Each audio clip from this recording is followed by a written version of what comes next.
সবাইকে আসসালামু আলাইকুম। আপনারা সবাই কেমন আছেন? আশা করি ভালো আছেন। আলহামদুলিল্লাহ আমিও ভালো আছি। আমি আজকে কয়েকটা কাঁকরোল পাতা নিব। আমি কাঁকরোল পাতা দিয়ে চিংড়ি মাছ দিয়ে রান্নাটা করব। এখন আমি কাঁকরোল পাতা উঠাইতেছি। অনেক পাতা পোকায় খেয়ে ফেলছে, পাতাগুলো বেশি ভালো না।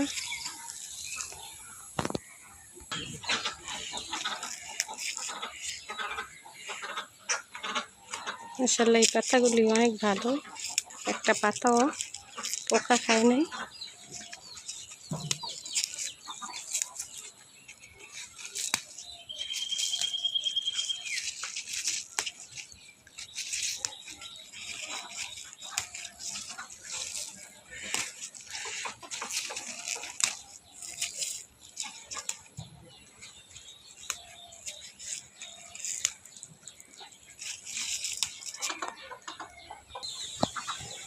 এই গাছের পাতাগুলো অনেক সবুজ সুন্দর, দেখতে কোনো পোকা নাই।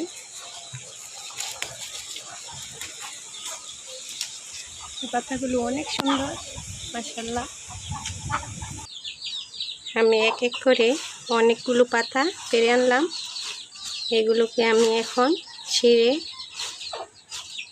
কেটে পাতাগুলো রান্নাটা করব। পাতাগুলো আমি কেটে এইভাবে ছিঁড়ে ছিঁড়ে নিছি। আমি দাঁত দিয়ে কাটি নাই, আমি হাতে পাতাগুলো এইভাবে ছিঁড়ে নিছি।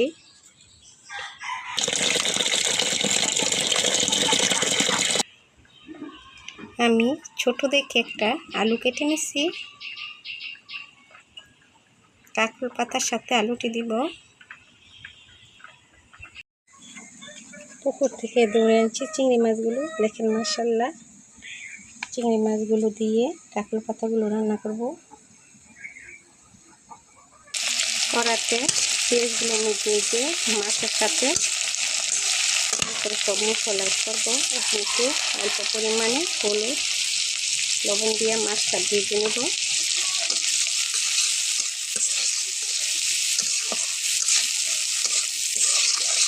দেখেন মাশাআল্লাহ অনেক সুন্দর মাছ। আমার পুকুরে অনেক চিংড়ি মাছ আছে। আমি প্রতি শনি মঙ্গলবারে চিংড়ি মাছ দিয়ে পুকুর থেকে জাল দিয়ে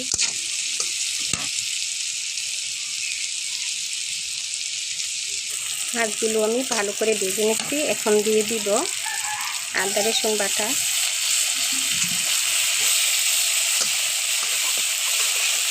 সব মশলা আসতেছে এক চামচ।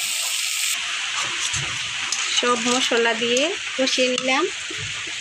এখন দিয়ে দিব এই যে চিকন করে আলু কাটাগুলো। আলুগুলো একটু সিদ্ধ হয়ে আসলে কাঁকরোল পাতাগুলো দিব। এখন একটু আলু সিদ্ধ করার জন্য একটু দেখে দিব। আলুগুলো কিন্তু সিদ্ধ হয়ে গেছে। এখন দিয়ে দিব এই যে কাঁকরোল পাতা, এই ছিঁড়ে রাখা কাঁকরোল পাতাগুলো।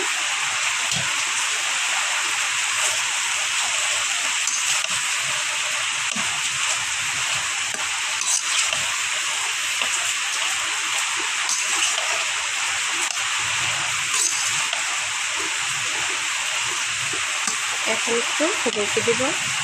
দেখেন কাঁকরোল পাতা রেসিপিটা কীরকম হয়েছে।